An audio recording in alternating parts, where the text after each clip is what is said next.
Mummy papa 11 बजे की गाड़ी से आ रहे हैं। फोन की घंटी तो सुनी मगर आलस की वजह से रजाई में ही लेटी रही। उसके पति राहुल को आकर उठना ही पड़ा। दूसरे कमरे में पड़े फोन की घंटी बजती ही जा रही थी। इतनी सुबह कौन हो सकता है जो सोने भी नहीं देता। इसी चिड़चिड़ाहट में उसने फोन उठाया। हेलो, कौन है?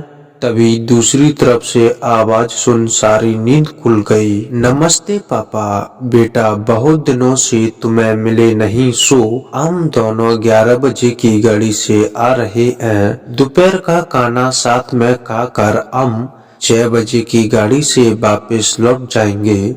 ठीक है। हाँ पापा, मैं स्टेशन पर आपको लेने आ जाऊंगा। फोन रखकर वापस कमरे में आकर उसने रचना को बताया कि मम्मी पापा 11 बजे की गाड़ी से आ रहे हैं और दोपहर का खाना हमारे साथ ही खाएंगे। रजाई में घुसी रचना का पारा एकदम 7वें आसमान पर चढ़ गया। कोई इतवार को भी सोने नहीं देता। अब सबके लिए खाना बनाओ, पूरी नौकरानी बना दिया। गुस्से से उठी और बाथरूम में घुस गई। राहुल अक्का बक्का उसे देखता ही रह गया। जब वो बाहर आई तो राहुल ने पूछा, क्या बनाओगी? गुस्से से भरी रचना ने तुनक के जवाब दिया, अपने को तल के खिला दूंगी। राहुल चुप रहा और मुस्कुराता हुआ तैयार होने लगा। स्टेशन जो जाना था। थोड़ी देर बाद वह गुस्सैल रचना को भूलकर वो मम्मी पापा को लेने स्टेशन जा रहा है। वो घर से निकल गया।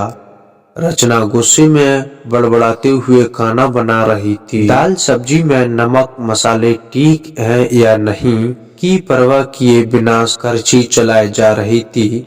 कच्चा पक्का खाना बना बेमन से पराठे तलने लगी, तो कोई कच्चा तो कोई जला हुआ। आखिर उसने सब कुछ खत्म किया, नहाने चली गई। नहा के निकली और तैयार होकर सोफे पर बैठ मैगजीन के पन्ने पलटने लगी। उसके मन में तो बस यही चल रहा था कि सारा संडे खराब कर दिया, बस कब तो आए खाए और वापस जाए। थोड़ी देर में घर की घंटी बजी तो बड़े बेमन से उठी और दरवाजा खोला। दरवाजा खोलते ही उसकी आंखें हैरानी से पट्टी की पट्टी रह गईं और मुंह से एक शब्द भी नहीं निकल सका। सामने राहुल के नहीं उसके अपने मम्मी पापा खड़े थे, जिन्हें राहुल स्टेशन से लाया था। मम्मी ने आगे बढ़कर उसे झिझोड़ा, अरे क्या हुआ? इतनी हैरान परेशान क्यों लग रही है? क्या राहुल ने बताया नहीं कि हम आ रहे हैं? जैसे मानो रचना की नींद टूटी हो। नहीं मम्मी, इन्होंने तो बताया था, पर चलो आप अंदर तो आओ। राहुल तो अपनी मुस्कुराहट रोक नहीं पा रहा था। कुछ देर इधर उधर की बातें करने में बीत गया। थोड़ी देर बाद पापा ने कहा, रचना गप्पे ही मारती रहोगी या कुछ खिलाओगी भी? यह सुन रचना को मानो सांप सूंघ गया हो। क्या करती बेचारी को अपने हाथों ही से बनाए अध पके और जले हुए खाने को परोसना पड़ा। मम्मी पापा खाना तो खा रहे थे, मगर उनकी आंखों में एक प्रश्न था जिसका वो जवाब ढूंढ रहे थे। आखिर इतना स्वादिष्ट खाना बनाने वाली उनकी बेटी आज उन्हें कैसा खाना खिला रही है? रचना बस मुंह नीचे किए बैठी खाना खा रही थी। मम्मी पापा से आंखें मिलाने की उसकी हिम्मत नहीं हो पा रही थी। खाना खत्म कर सब ड्राइंग रूम में आ बैठे। राहुल, कुछ काम है, अभी आता हूँ, यह कहकर थोड़ी देर के लिए बाहर निकल गया।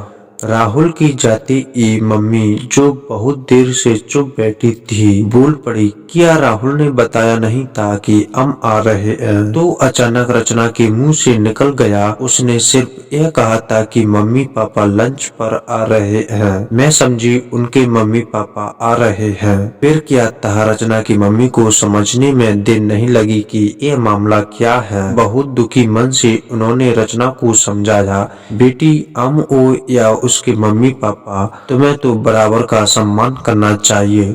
मम्मी पापा क्या कोई भी घर आ जाए, खुशी खुशी अपनी हैसियत के मुताबिक उसकी सेवा करो। बेटी, जितना किसी को सम्मान दोगी उतना तुम्हें ही प्यार और इज्जत मिलेगी। जैसे राहुल हमारी इज्जत करता है, उसी तरह तुम्हें भी उनके माता पिता और संबंधियों की इज्जत करना चाहिए। रिश्ता कोई भी हो, हमारा या उसका, कभी फर्क नहीं करना चाहिए। रचना की आंखों में आंसू आ गए और अपने को शर्मिंदा महसूस कर उसने मम्मी को वचन दिया कि आज के बाद फिर ऐसा कभी नहीं होगा।